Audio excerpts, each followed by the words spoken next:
E agora a gente vai para o mundo Big Data e vai conhecer um pouco mais das entranhas do Spark. Não sei se vocês já ouviram falar do Spark, que é uma ferramenta, um projeto open source que lida aí com dados em grandes volumes. É uma das ferramentas mais utilizadas para fazer isso. E para falar com vocês sobre a otimização do Spark, eu gostaria de convidar ela, que é uma pessoa super conhecida no nosso mercado, nesse meio, né, de dados, já participou de várias palestras, já palestrou no QCon, no OSCON, Just Java, várias palestras internacionais, e ela hoje é CTO na Tail. Eu tenho o prazer de convidar para o nosso DevCamp 2021 a Fabiane Nardon.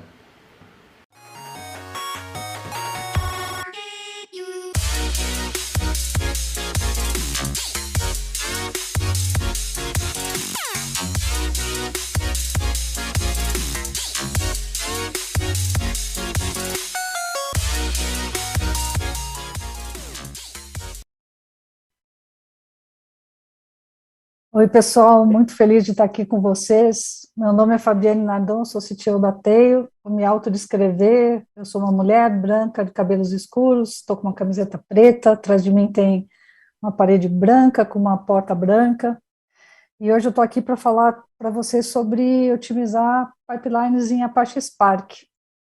Eu sei que é um tema um pouquinho árido, mas para quem gosta de Big Data, é super interessante saber como é que funcionam as entranhas do Spark e como você consegue tirar, usando conhecimento, tirar um pouco mais do framework. Bom, para quem não conhece Spark, eu vou tentar resumir o que vocês precisam saber para entender essa palestra, bem rapidinho.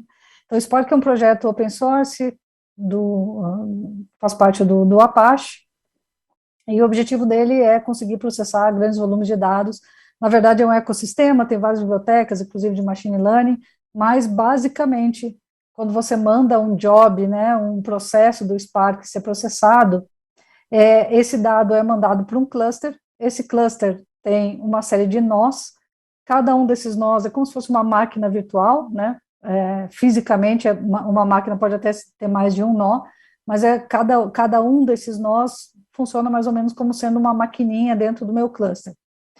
Quando um dado é mandado para o cluster, os nós vão desempenhar dois papéis. Um dos nós vai ser o driver, e os outros nós que vão participar do job são os executors. Esse driver é a maquininha que vai fazer toda a orquestração ali, que vai coordenar os outros executors.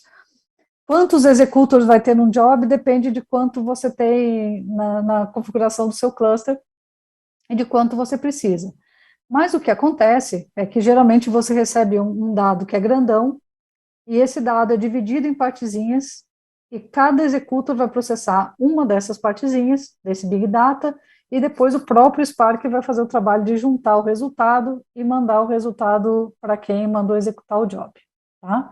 Então, isso assim, mega resumido é o que você precisa saber sobre o Spark para conseguir entender essa palestra de hoje. O principal é isso, que você tem várias máquinas rodando em paralelo dentro de um cluster, e cada uma delas processa um pedacinho do dado para depois juntar tudo e dar o resultado. Então, se eu quiser fazer um filtro, por exemplo, em cima de um dado que é enorme, eu vou mandar esse dado para ser filtrado, vamos dizer que tem 1 milhão de linhas, eu tenho 10 executors, cada um deles vai processar 100 mil linhas, e no final eu vou ter o resultado, certo?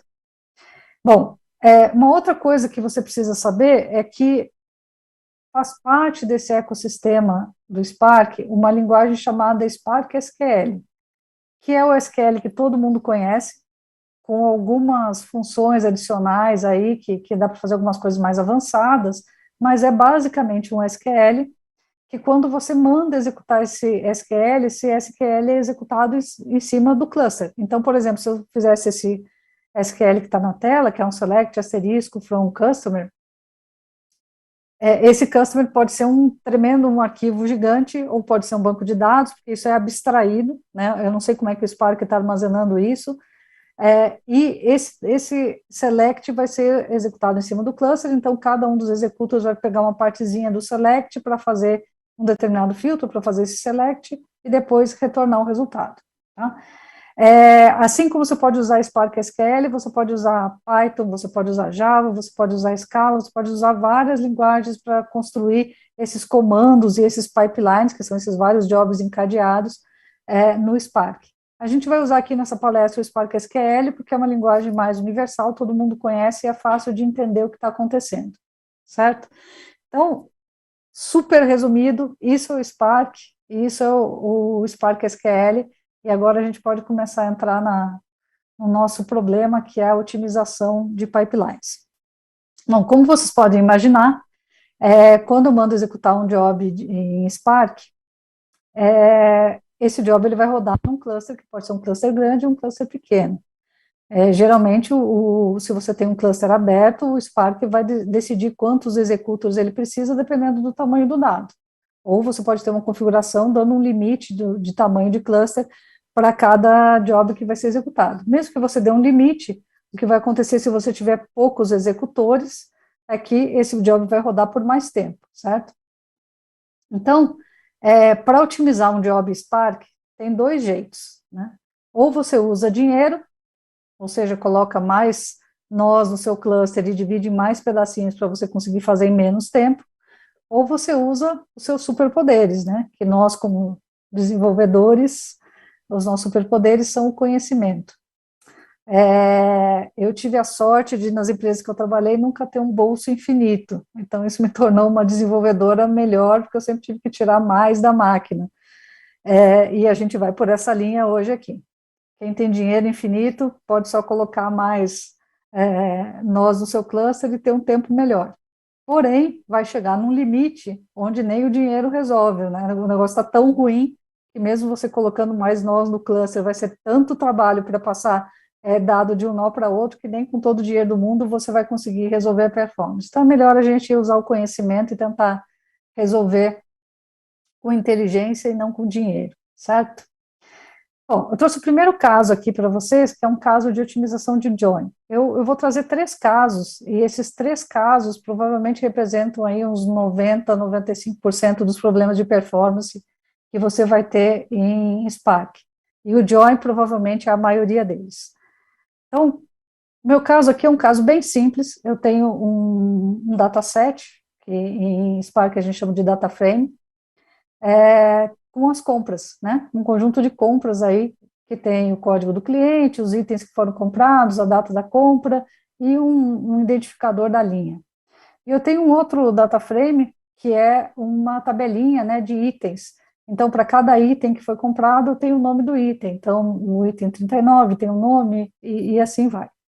E eu quero juntar essas duas tabelas para eu conseguir lá na tabelinha de itens ter o nome do item. Então, se eu juntar, eu quero que fique como essa tabelinha que está aqui embaixo, que tem o identificador, o cliente, a data da compra e um array, né, que tem 2 elementos aí, o código do item e a descrição do item, certo? É isso que eu quero fazer. Bom, em SQL é simples, eu posso fazer um join entre essas duas tabelas, né? Imaginando que essa tabela de compras é uma tabela muito maior, é uma tabela de milhões de linhas. No caso, aqui nesse exemplo que eu rodei, se não me engano, ela tinha 20 milhões de linhas, e a tabela com os nomes dos itens é uma tabela bem menor, de algumas milhares de linhas. Quando eu vou juntar essas duas tabelas, eu posso fazer esse select que eu escrevi aqui embaixo, né? Que eu estou fazendo um inner join entre itens e as compras, sendo que eu quero todos os itens que tem no array, né? Então, eu estou usando uma função aí para fazer esse join, que é essa função array contains. Com isso, eu vou ter, né, os itens lá feito o join, e depois eu vou fazer um group by para conseguir tirar os repetidos, né? Porque quando eu faço esse join aí, talvez fique linhas repetidas, então eu faço isso e uso uma função collect list, que é o que está aí, que é só para coletar os itens dentro de um novo array, certo? Então, é um join relativamente simples, e eu vou rodar ele. Quando eu rodei esse join aqui no Spark, eu fiz um teste rodando com 2 executores só, tá? Pouca coisa, geralmente a gente roda com mais, mas só para ter uma ideia do tempo, ele demorou 16 horas e 42 minutos para rodar esse join aqui, tá? Bastante coisa, né? a gente vai tentar diminuir esse tempo agora usando algumas técnicas. Vamos ver se a gente consegue pelo menos tirar aí uns 50% desse tempo, né, de 16 horas, passar para umas 8 horas, talvez. Vamos ver o que a gente consegue fazer. Bom, primeiro, para a gente saber o que tem que fazer, a gente tem que aprender a descobrir, a ler no Spark o que está dando errado, né? Esse é o primeiro passo. Então, quando você está fazendo um job no Spark, existe uma ferramenta que se chama Spark Console, que é uma ferramenta web que você consegue ver o que está acontecendo com o seu job. Essa ferramenta é fundamental, sem isso, dificilmente você vai conseguir fazer nenhuma otimização nos seus jobs.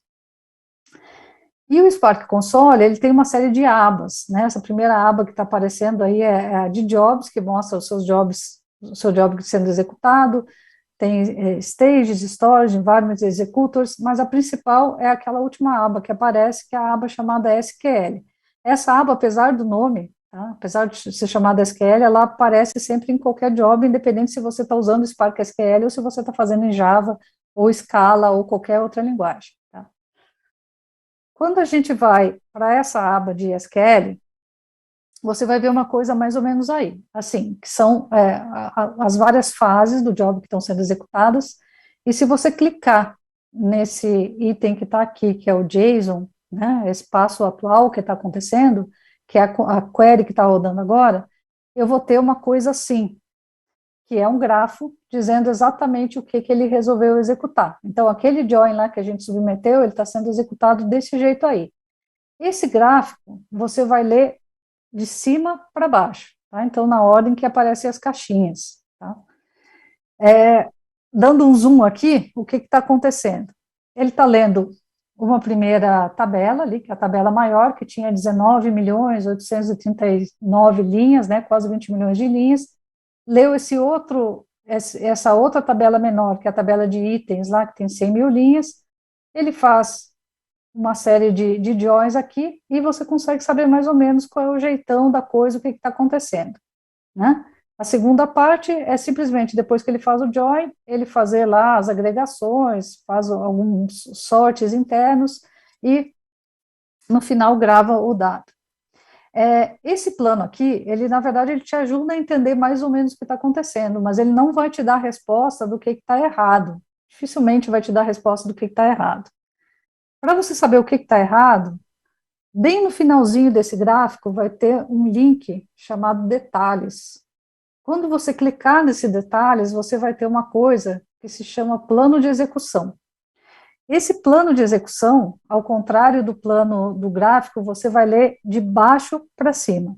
E ele é dividido em 4 partes. A primeira parte é esse plano lógico, que é mais ou menos a mesma coisa que aparece lá no gráfico, não vai te dizer muita coisa. Depois aparece um plano que é o plano lógico analisado, que também não vai te dizer muita coisa. O terceiro plano é o plano otimizado, que é o plano que o Spark pegou e deu uma otimizada para decidir o que ele ia fazer. Esse plano também não vai te dar resposta. O plano que vai te dar a resposta mesmo é a quarta parte desse plano, que é o plano físico. O plano físico é exatamente o que foi executado. E é a partir daí que você consegue entender o que está acontecendo.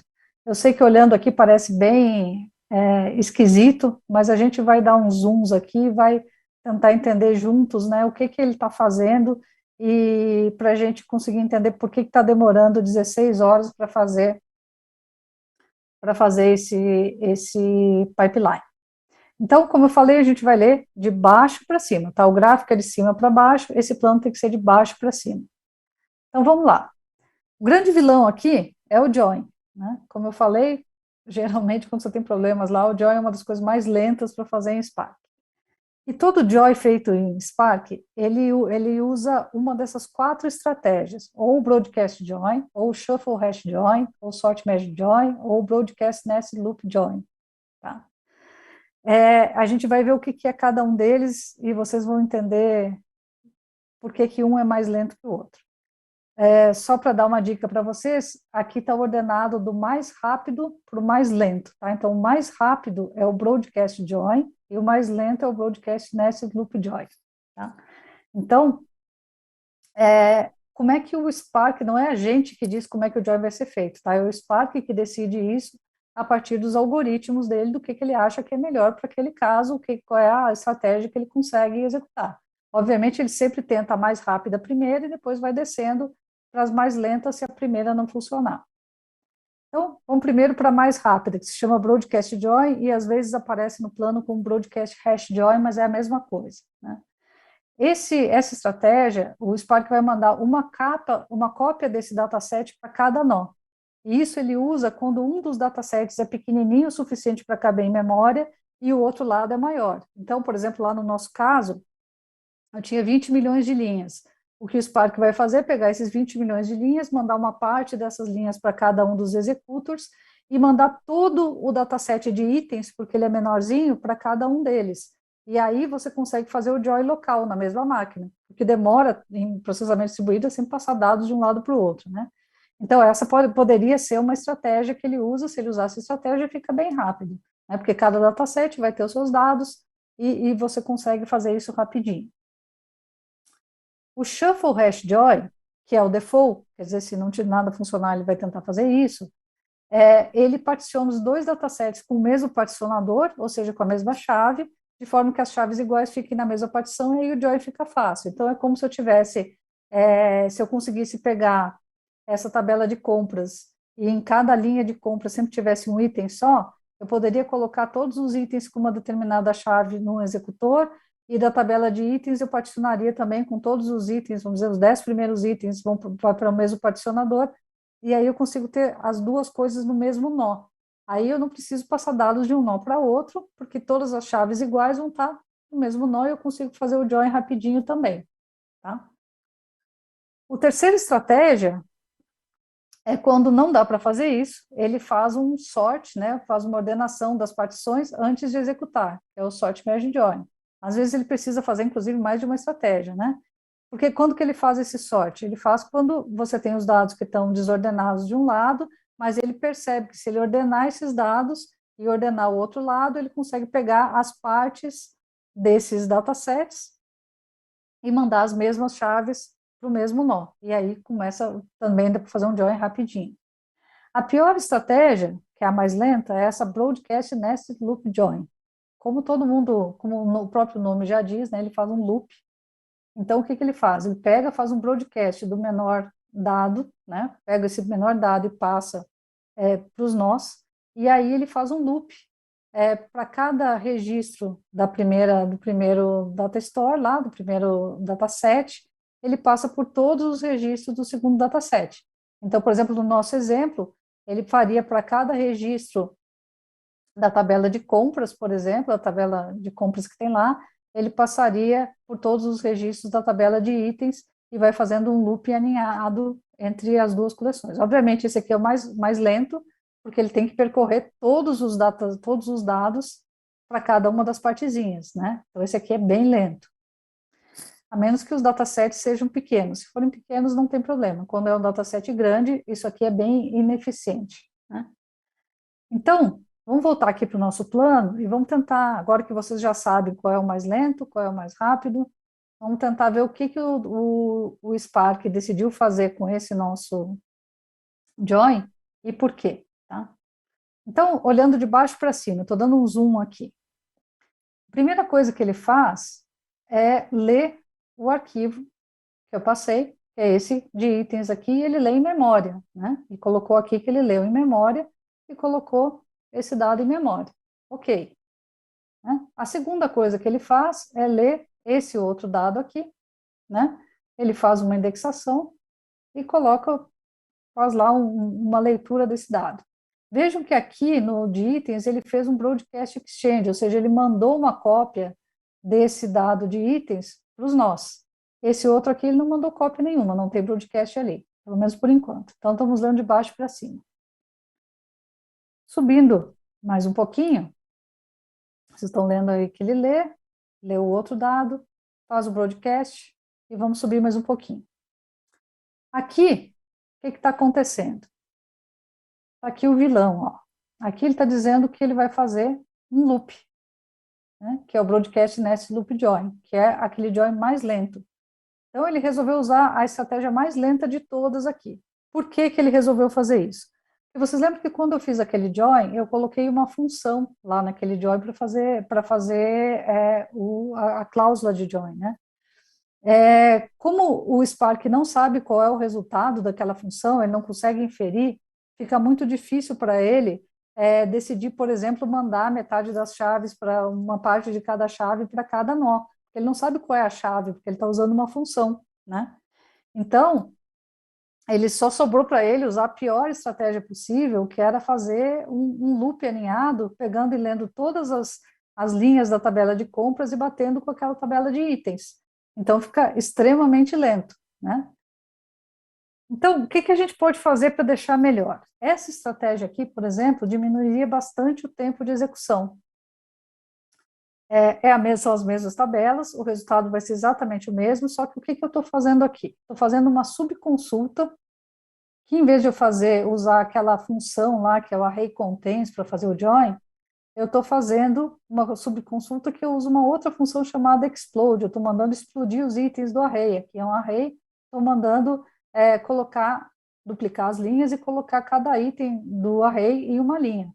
Depois que eu faço isso, eu faço o join com os dados explodidos, né? Então a chave já não passa, né? A condição do join já não passa por uma função, a condição do join já é uma igualdade simples, então o Spark vai conseguir pegar esses dados e usar uma estratégia melhor, e no final eu só faço esse collect list aqui com o group by para pegar e transformar em array de novo, né? Porque eu desmanchei o array com o explode, eu tenho que criar o array de novo. O resultado vai dar exatamente o mesmo.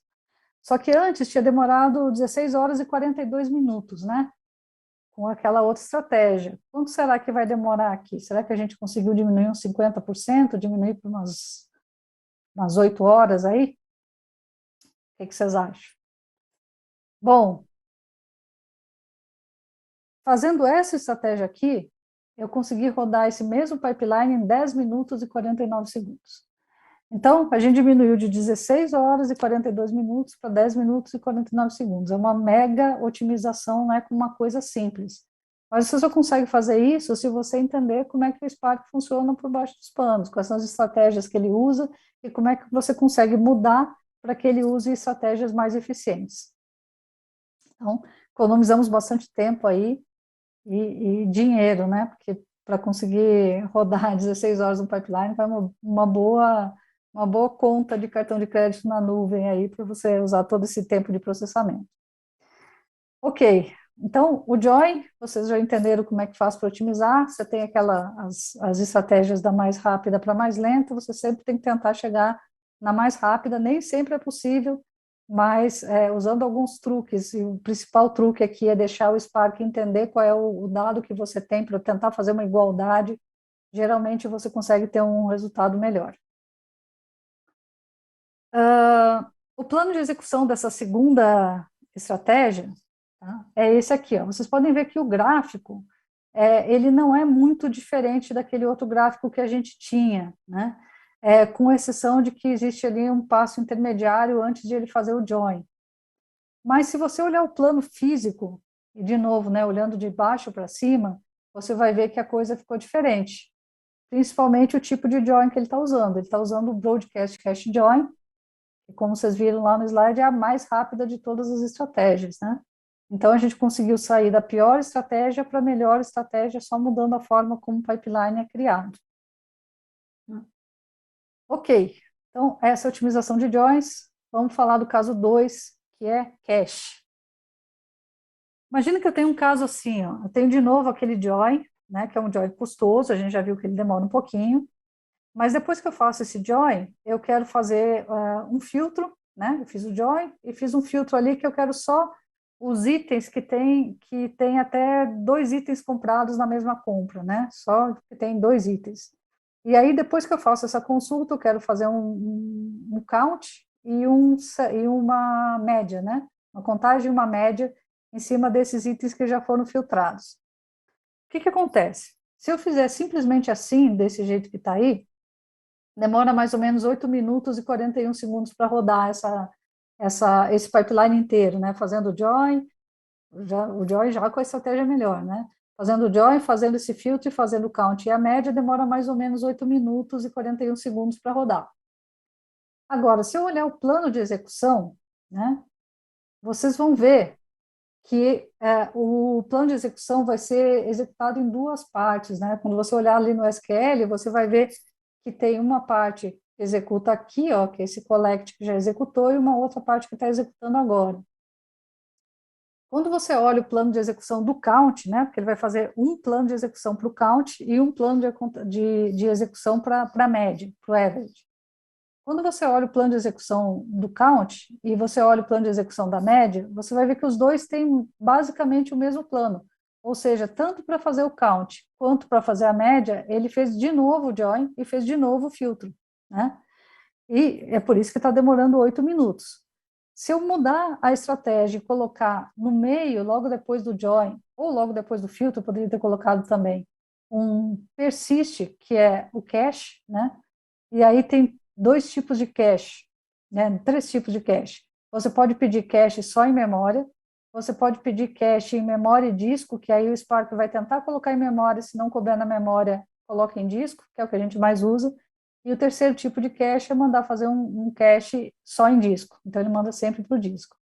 Quando ele fizer isso, o que vai acontecer? Ele vai rodar o join, e depois que ele rodar o join, ele vai persistir o resultado do join, e aí quando eu fizer o count e o average, ele já vai pegar desse ponto. Então, se eu fizer isso, de 8 minutos cai para 5 minutos. Nesse caso, né, obviamente não é uma diferença tão grande quanto aquela do join, mas já é uma diferença significativa, especialmente se você tiver várias operações que você faz depois, né? Aqui eu estou fazendo só duas, só um count e uma média, mas eu poderia ter várias outras, e aí o tempo seria bem menor. Se você olhar o plano de execução da média, depois disso, você vai ver que ele não fez mais o join e ele está começando a partir de uma in-memory table scan aqui, significa que ele pegou o resultado do join que foi executado antes, na primeira execução, e reaproveitou. Então, você consegue colocar um cache e nesse caso ele ajuda. Obviamente, não é sempre que o cache vai fazer sentido, ele só faz sentido quando você tem uma execução de uma coisa muito lenta e o resultado dessa coisa muito lenta é executado várias vezes para outras coisas. Aí vale a pena você colocar um cache. O terceiro caso é quando você usa partições. Tá? Imagina que você tem uma tabela, né? E esse aqui é um comando do Spark SQL. Eu estou criando uma tabela chamada MyData, com dois campos aí, o nome e uma data, né? E eu mandei ele fazer um particionamento por date. O que acontece? Se eu fizer assim, é quase como se eu estivesse criando um índice, porque quando os dados forem armazenados lá no disco, lá no HDFS, que você estiver usando, esse dado vai estar armazenado desse jeito aí, ó. Então, como se tivesse um diretório MyData, que tem um outro diretório chamado Date, e depois 3 diretórios, cada um para uma data, né?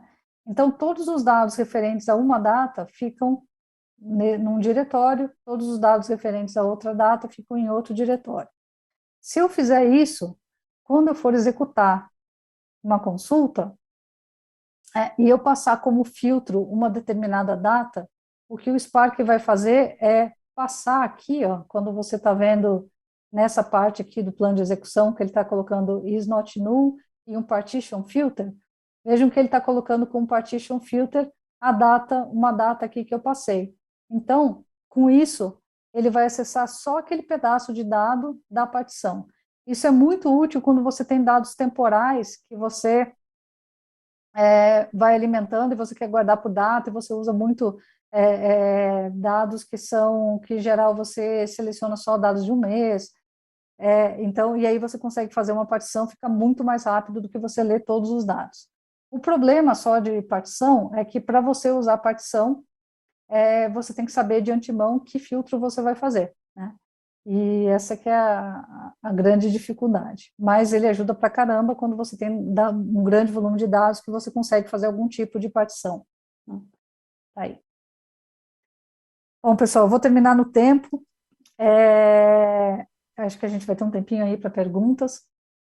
Eu só queria dizer que se vocês gostaram do assunto, se vocês querem aprender mais sobre essa parte de otimização de Big Data, sobre engenharia de dados, a Tail está com uma vaga especial para isso, porque a gente quer melhorar esse mercado, a gente sabe que tem esse conhecimento todo, ele ainda não é muito disseminado no mercado, então a gente abriu uma vaga, é uma só, para desenvolvedores, principalmente desenvolvedores Java, que querem aprender todo esse mundo de Big Data e engenharia de dados. Então, se vocês acharem legal, quiserem se candidatar ou dar uma olhadinha, está aí o link. Bom, espero que tenha sido, para quem já conhece Spark, espero que tenha sido útil. Se um dia vocês precisarem otimizar um pipeline, talvez dê para usar alguma dessas técnicas aí. Muito obrigada, gente. Muito obrigada ao DevCamp pelo convite. Estou muito feliz de estar aqui com vocês hoje. Muito obrigado, Fabiane. A gente que agradece. E muito legal essa iniciativa aí de contratar uma pessoa para formar dentro dessa tecnologia. Certamente é um desafio, acho que o que você mostrou aí para a gente demonstra bastante profundidade de análise, de conhecimento, né, da ferramenta e tudo mais. Achei legal também você falar sobre os superpoderes, né, o quanto que o conhecimento faz a diferença, né, nessas horas, não é só comprar máquina e tudo mais. Achei legal essa mensagem também. Eu tenho algumas perguntas, mas eu tenho certeza que o Gago também tem. Eu Fala aí, também Gago, tenho. Nós ganhamos uma aula de Apache Spark hoje, Fabiane.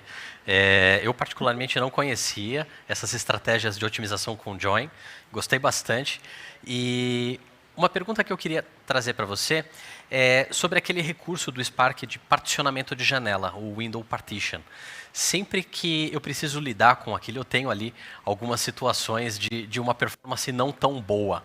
Existe alguma estratégia para otimizar e para melhorar o desempenho quando a gente tem que particionar janelas de agrupamento? Olha, o particionamento, eu não uso muito window partitioning, tá? Mas o particionamento, o grande problema de utilizar é que você precisa saber de antemão como você vai usar o dado. E o melhor é você já armazenar o dado particionado do jeito que você vai querer usar. E é diferente de um banco de dados que você pode criar 3, 4 índices e aí você faz 3, 4 consultas diferentes e os índices resolvem, né? No Spark não, você tem que meio que já armazenar o dado assim. Então, realmente, se você particionou pela coluna errada ou pela coluna que não é tão eficiente, ele não fica eficiente mesmo. Às vezes, até faz mais sentido você pegar o mesmo dado e gravar com 2 particionamentos diferentes para você ter mais performance. Obviamente, você vai usar mais tempo de armazenamento, né, mais espaço de armazenamento, mas a estratégia fica melhor. Então, isso é complicado mesmo. Tem uma coisa, Everton, que faz sentido, que isso aqui tudo faz muito sentido, o particionamento quando você está trabalhando com dados armazenados em arquivos. Mas o Spark, ele abstrai a forma como está armazenado por trás, né? Depende do driver que você usou e como você mandou gravar. Então, você poderia, por exemplo, gravar em um banco de dados, e se esse banco de dados suporta algum tipo de índice, claro que teria que ser um banco de dados de Big Data, mas se ele suporta algum tipo de índice, quando você faz filtros, por exemplo, em vez de você usar a partição, eu até mostrei lá que tem um partition filter que ele passa, né? Se vocês olharem, depois voltarem nos slides, vocês vão ver que tem também uma frase que aparece lá no plano de execução que se chama push de filters, que o que o Spark faz é quando ele sabe que tem um banco, que tem um índice, ou que tem alguma forma de acesso mais rápido, ele manda o filtro diretamente para o banco. Então, imagina que estou usando, sei lá, MongoDB, que tem um índice. Se eu faço uma consulta para uma coluna que é indexada, ele manda esse índice para o Mongo, e aí o Mongo sabe que ele tem que filtrar que ele pode filtrar usando o índice dele, ao invés de o Spark fazer isso, né? Então, o dado que sai do Mongo já sai filtrado. Então, assim, tem várias estratégias que tem que usar, mas realmente com partição é complicado, porque você tem que saber como é que você vai recuperar o dado depois para já gravar desse jeito, né? Obrigado, Fabi. Fabiane, uma pergunta assim para o pessoal que está vendo. Acho que tem pessoas que têm o conhecimento mais aprofundado e tem pessoas mais generalistas ou de outras áreas também, desenvolvedores. Esse tipo de problema que você está trazendo para a gente, a partir de que volume de dados que você acha que é interessante usar essa solução Spark? Do que a gente está falando aqui em termos de volume, tipo de problema? Você consegue dar um panorama para a Ó, gente? sim, consigo. Tem duas abordagens nisso, tá? A gente tem usado o Spark lá na Tail, inclusive para arquivos pequenos, embora com um arquivo pequeno você até demora mais, né? Porque só de você subir um job no cluster, às vezes demora mais do que você fazer uma consulta direta. Mas tem uma vantagem de você colocar o seu data lake e acessar ele via Spark, é que o Spark ele usa a mesma camada para você fazer qualquer dado, independente do dado que está lá. Então, esse Spark SQL, se você tiver o dado armazenado como Mongo, ou como SQL, ou como arquivo, ou como, sei lá, BigQuery, tanto faz. Porque a mesma consulta que você faz, você vai conseguir acessar esse dado e você consegue fazer, inclusive, join entre dados que estão armazenados em lugares diferentes.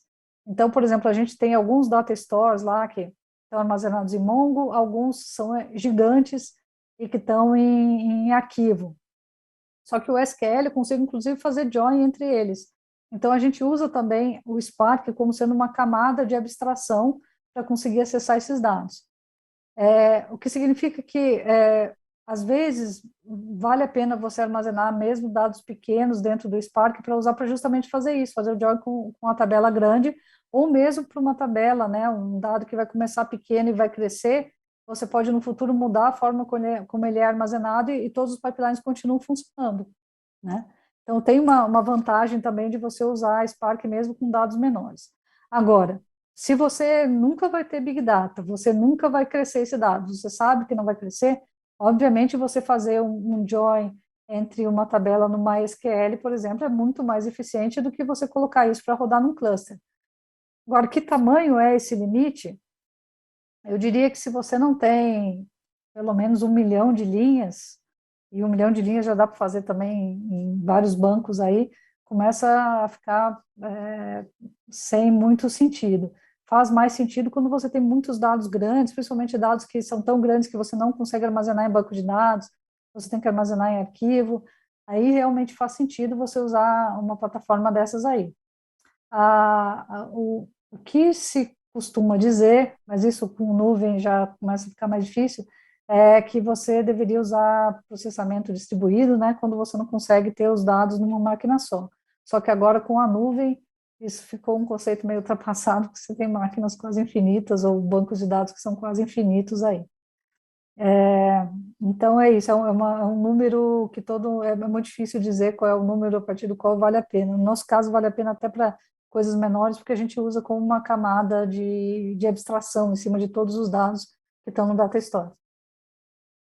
Achei super legal essa visão da camada de abstração e do benefício dela. Eu não sabia dessa possibilidade do Spark de fazer todo esse tipo de conexão com várias fontes. Você tem mais alguma pergunta? Eu tenho. Na verdade, eu tenho uma curiosidade de saber como que você tem usado o monitoramento dos clusters. Porque quando um pipeline está sendo executado ali dentro do cluster, pode estar tudo bem, mas dependendo do tempo que esse cluster está ali em pé, se você tem um pipeline em streaming, alguma coisa pode acontecer e esse cluster pode perder nós, ainda mais se você estiver utilizando máquinas spot. Como que você monitora a performance e o desempenho desses clusters para saber se você precisa atuar até na infraestrutura do cluster porque alguma coisa aconteceu? No nosso caso, a gente tem uma série de alertas que determinam qual é o tamanho das filas do cluster. E quando a fila está muito grande, a gente sabe quantos jobs estão na fila esperando um nó para serem executados, né? Porque são vários jobs ao mesmo tempo. Quando a fila está grande, a gente tem um processo que sobe mais nós automaticamente para dar conta e esvaziar a fila. Então, a gente vai monitorando ali a fila e vai sabendo se sobe ou diminui os nós. Em alguns casos, os nossos clientes eles têm um número máximo de nós que eles podem usar por contrato. Então, para cada cliente existe um número máximo de nós, e aí ele que tem que monitorar lá, se está demorando muito, precisa aumentar o contrato lá para ter mais nós. E a gente tem também o monitoramento via Zabbix, que a gente recebe alerta sempre quando tem uma fila muito grande, ou alguma coisa que ou que morreram nós, alguma coisa que saiu fora do controle. Além disso, a gente construiu todo um sistema de alertas para a gente, via software, monitorar todos os pipelines que estão sendo executados e dizer o que aconteceu. Então, para cada pipeline que é executado, a gente guarda quanto tempo demorou, quantas linhas ele leu, a gente colocou interceptadores dentro do Spark para saber quantas linhas foram lidas, quantas linhas foram processadas, a gente grava o plano de execução para cada pipeline, então você tem métodos para depois que o pipeline executou, você inclusive saber o que aconteceu, quanto tempo demorou, e aí a gente fica monitorando isso e você consegue inclusive programar alertas, né, para um determinado pipeline, se rodou, se não rodou, esse tipo de coisa. Mas é uma tarefa bem complexa, não é simples, né, fazer todos esses monitoramentos, você tem que meio que todo mundo tem que ficar de olho, você faz o máximo que você consegue automático, mas tem algumas coisas que você precisa, de vez em quando, dar uma olhada como é que a coisa está andando. Obrigado, Fabi. Legal, Fabiane. Obrigado mais uma vez pela palestra. A gente agradece aí o conteúdo.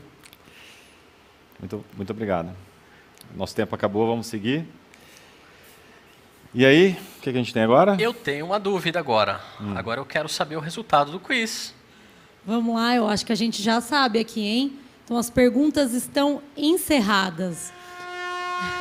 Eu sempre assusto com esse som. Mas beleza, vamos lá? Vamos saber quem ganhou. O que vocês acharam das perguntas, hein? Tava muito difícil?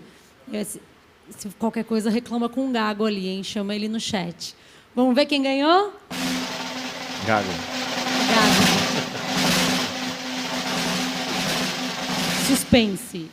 Aê! Parabéns. Então, o primeiro colocado ficou Fernanda Gubert, Eric Oliveira e Débora Garcia. Parabéns, pessoal. Lembrando que do primeiro ao quinto colocado também ganha um voucher do nosso patrocinador do iFood, beleza? Daqui a pouco o pessoal entra em contato aí com vocês para a gente combinar a entrega dos brindes. E acho que é isso, né? Estamos chegando ao final dessa jornada aqui. Amanhã é o último dia do DevCamp. Mas o que vocês acharam do dia de hoje? O que você achou, Gago? O que você achou de hoje? Nós adoramos o dia, né? Acho que nós tivemos palestras bastante diferentes, mas que se complementaram ao decorrer dos assuntos. Começamos o dia falando do mercado, de como eliminar o caos, de como que os negócios vêm tratando a adoção de dados, e a gente passou por práticas e métodos de fazer projetos. Tivemos também exemplos práticos da aplicação de modelos preditivos no dia a dia, resolvendo problemas de operação. E agora fechamos tudo isso falando de Big Data. Eu gostei muito, eu aprendi bastante aqui, espero que todo mundo tenha aprendido também. E estamos ansiosos, não? O que vem por aí? Legal, Gago. Obrigado pela participação hoje, pelas perguntas, aí, pelo conteúdo que você organizou para a gente. Eu também gostei bastante. Acho que ficou claro assim, os desafios que a gente tem para lidar com dados nas empresas, os desafios que trazem os dados, né, todo o conhecimento que o pessoal colocou e mostrou para vocês. Uma mensagem importante é que dá para você começar simples, testar suas ideias, para buscar já gerar valor de começo e daí você, acima daquilo, ir gerando mais valor. Então, acho que essa foi uma mensagem importante, mas também mostra para a gente que tem várias áreas de conhecimento, vários estudos, vários caminhos que você tem que se especializar, que você tem que buscar mais conhecimento. Então, você que está começando, ou você que está querendo se aprimorar, eu acho que deu para ter um panorama bem legal. A gente está no terceiro dia do DevCamp. Amanhã a gente vai ter mais. A gente volta à live às 4 horas da tarde e a gente vai falar sobre experiência, que traz um aspecto aí humano de como a gente conecta todas essas coisas do ponto de vista de quem recebe os serviços, de quem recebe os produtos que a gente faz. Então, é mais uma área associada à tecnologia, associada a desenvolvimento. O DevCamp ele tenta trazer essa cobertura aí bem ampla. Nesse formato online, a gente tenta trazer de vários tópicos, que é justamente para instigar a curiosidade, para as pessoas aprenderem, para as pessoas buscarem esse conhecimento de forma adicional. Então, estou muito feliz, obrigado pelas pessoas que participaram, obrigado pelas palestras, obrigado pela plateia virtual também. E é isso aí, Emi. Legal, pessoal. E é isso, então também gostaria de agradecer. Muito obrigada que você seguiu aqui a gente até o final. Sigam a gente nas redes sociais e amanhã tem mais. Beleza? Muito obrigada, viu? Obrigada, gente.